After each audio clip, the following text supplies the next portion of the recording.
Welcome to the deep dive. Today, we're digging into a set of sources that focus on a really key part of financial institutions, one you might not immediately link to fighting financial crime, the front office. That's right. We're going to explore its crucial role. Yeah, sometimes surprising, right? Yeah. We want to unpack what the front office actually is, why it's kind of ground zero for financial crime risk, and, what responsibilities and controls surround it, and what the regulators think, too. Exactly. Our mission here is really to understand that dynamic. It's where the business happens, but it's also where the risks first appear. Absolutely. So if you're interested in how things like money laundering or market abuse actually, touch the financial system, this is central. Let's get into the material. Let's do it. Okay, so first things first. When these sources talk about the front office, what are we actually referring to? What parts of the bank? Fundamentally, the front office means those functions that are customer-facing. So the people directly interacting with clients, with the Yeah, markets, basically driving revenue. got it. The sort of face of the company, what specific roles does that usually cover? Well, the material points to a few key areas. You've got your sales and trading teams. Mm. They're the ones executing transactions. Stocks, bonds, FX, all that. Right, the folks on the trading floor, figuratively or literally? Precisely. Yep. Then there are advisory services, think corporate finance, M&A advice, that's sort of strategic consulting. Okay. Private banking and wealth management definitely fit here too. They're serving those high net worth clients. Managing the big accounts. And of course, retail and commercial banking, servicing individuals and businesses more broadly. And finally, client relationship management is key onboarding new clients, keeping existing ones happy, general service. That seems pretty broad, actually. How does it differ from, say, the back or middle office? Yeah, the sources contrast it clearly. While the back office handles operations, tech support, settlements, and the middle office deals with risk management, financial control, Hmm. that kind of thing, they're all supporting roles. The front office is where the deals actually get done, where the client relationship lives, where market execution happens. It's the engine room, but also the shop window. Okay, engine and shop window. I like that. But the sources seem to pivot quickly to say that this very position makes the front office a key hotspot for financial crime risks. Why there specifically? Well, it's because of that direct exposure, isn't it? They are often the very first point of contact for potential illicit activity. They're right there when a risky client tries to open an account or when a suspicious transaction is requested. So they're not just passively exposed, they're potentially the first line of detection Yeah. or failure. Exactly. Whether they spot it or not is another question, but the opportunity is often there first. So what kinds of specific risks are we talking about, according to the sources? The list is pretty directly tied to those interactions. Number one is often money laundering and fraud risk. This can come up during onboarding, dealing with high-risk clients or spotting weird transaction patterns later on. Okay, the classic AML concerns. Yes. Then there's market abuse. This covers things like insider trading, someone getting hold of material non-public information and trading on it, or front-running, or even manipulating market prices. So market integrity is involved too. Big time. Sanctions violations are another big one. Just, engaging with a client or transaction linked to a sanctioned country or individual without the proper checks. Easy to stumble into if you're not careful. Very easy. Bribery and corruption risks also exist, maybe through improper gifts or entertainment to win business, or managing conflicts of interest poorly. Hmm. And importantly, the sources also flag mis-selling, selling financial products that aren't suitable for a client. Maybe not crime in the legal sense always, but a huge conduct risk issue that regulators are all over. Wow, okay, that is quite a list. It sounds like people working in the front office are in this constant balancing act. Pressure to hit targets, make money, but also needing to be vigilant about, well, all of that. That tension is absolutely central. It's precisely why this idea of conduct risk keeps coming up in the materials. It's the risk that the business pressure leads staff to cut corners, ignore red flags, or, behave improperly. Right. Which leads to the next point, doesn't it? Compliance isn't just for the compliance department anymore. The front office has to be part of the solution. Absolutely. That's a key takeaway. Modern compliance just doesn't work, the sources argue, unless the front office folks are actively involved in prevention. They can't just throw it over the wall to compliance. So what does that active involvement look like? What are their actual day-to-day responsibilities in this area? Well, there are some really concrete duties listed.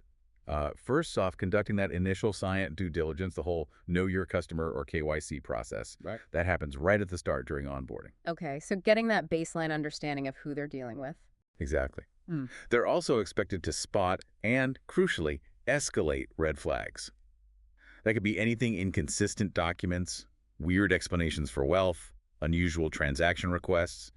They need to flag it to the specialists in compliance or financial crime teams. So they need the training to even know what a red flag looks like. Definitely. And they need to understand the risks of the products they sell, ensuring they're suitable for the specific client. It's not just about volume anymore. Right, suitability is key. Correct. Things like respecting information barriers are also critical. Those internal walls that stop sensitive info like M&A details leaking to traders who could misuse it. The Chinese walls. Those, exactly. Plus, just adhering to firm policies on stuff like gifts and entertainment, personal account dealing, managing conflicts of interest. It's a lot. It really is, especially when you're also trying to meet client demands. It is. And it's all underpinned by mandatory training, AML, sanctions, anti-bribery, market abuse, the works.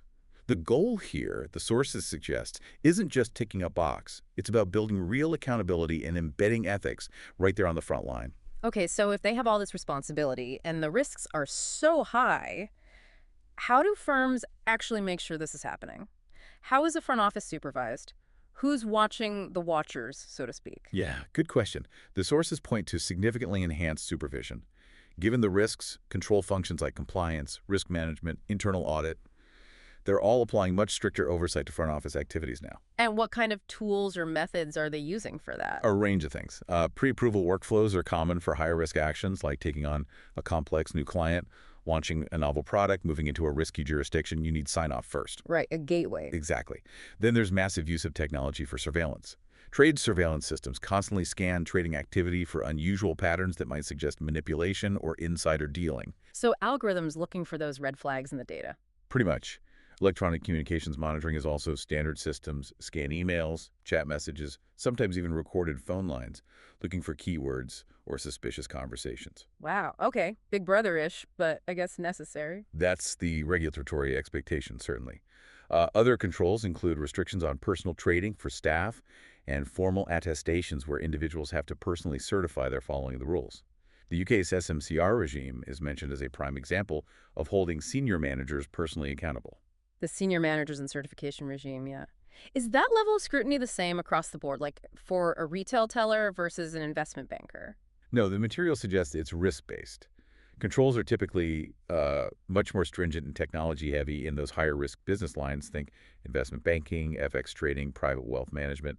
That's where the potential impact of misconduct is often largest. That makes sense. Okay, so given all this, the responsibilities, the risks, the controls, it's probably no surprise that regulators are keeping a very close eye on the front office. Oh, absolutely.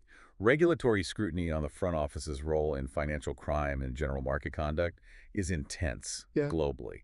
And, the big enforcement cases often highlight failures right there at the front line. What kind of cases are the sources pointing to as examples? Can you give us a flavor? Sure. They mentioned, for instance, major money laundering scandals, where the problems originated with how clients were onboarded or how correspondent banking relationships were managed, both often front office functions. Right, where the dirty money first touched the bank. Exactly. Then there were the huge scandals around manipulating benchmarks like LIBOR and foreign exchange rates. Those directly involved front office traders and their communication. Those are massive, yeah. Cost billions in fines. Huge. The sources also cite cases involving mis-selling complex products where the suitability checks done by front office staff were found totally inadequate. Oh. And, perhaps most critically, cases where the failure wasn't necessarily doing something wrong actively, but failing to react, failing to escalate, or act on suspicious behavior that front office staff saw during their day-to-day client interactions. Ah, so it's omission as well as commission? Failing to speak up? Precisely. The regulatory expectation is crystal clear now. Firms have to prove their front office staff are properly trained, effectively monitored, and held to really high standards of conduct and compliance. We didn't know. Just doesn't cut it. Which seems to bring us full circle to maybe the toughest nut to crack that the sources raise, culture. How do you get this part of the business, which is fundamentally driven by revenue and targets, to genuinely embrace compliance? Not just as a hurdle, but as part of doing good business. Yeah, that's the million-dollar question, isn't it? The sources really stress that effective prevention hinges on aligning those front office performance goals and incentives with the firm's compliance expectations. If they're pulling in opposite directions, compliance often loses out when bonuses are on the line. So what does that alignment look like in practice? How do you actually do it? Well, it means things like embedding risk and compliance metrics into compensation structures. So how well you manage risk actually affects your bonus, your promotion prospects. Okay, hitting them where it hurts or helps. Right. It also means actively fostering a speak-up culture, making it genuinely safe for staff to raise concerns about potential wrongdoing or ethical issues without fearing for their job, even if it means losing a deal. That psychological safety seems absolutely crucial. It really is. And promoting genuine collaboration between the front office, the first line of defense, and the compliance and risk teams of the second line, they need to be seen as partners, not police. Not adversaries. Exactly. Things like integrating real-time compliance advice or checks into the tools the front office uses every day can help too. Make compliance easier to do right. Sort of building it into the workflow, not making it a separate, painful step. Precisely. And finally, the sources highlight the need to actively recognize and reward ethical behavior and strong compliance performance just as much as, or maybe even more than, pure revenue generation. So really valuing the how as much as the how much. The quality and integrity of the business, not just the volume. That seems to be the core message. Yeah. Firms that manage this cultural alignment, according to the sources, are just much better placed to handle their financial crime risks effectively and build that crucial trust with regulators and indeed with their clients. Okay, so let's try and pull this deep dive together.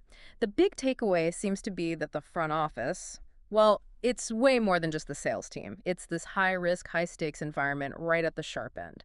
It's uniquely exposed to financial crime risks, carries specific prevention responsibilities, needs robust controls and serious oversight, and maybe most importantly, requires a real, deliberate cultural effort to make sure ethical behavior isn't just talked about, but is genuinely prioritized alongside performance. Absolutely. It's the front line where theory meets reality, and their actions, or sometimes their inactions, can have massive consequences for the whole institution and, the wider financial system's integrity. Which leaves us, and you listening, with a really interesting, maybe challenging thought to chew on.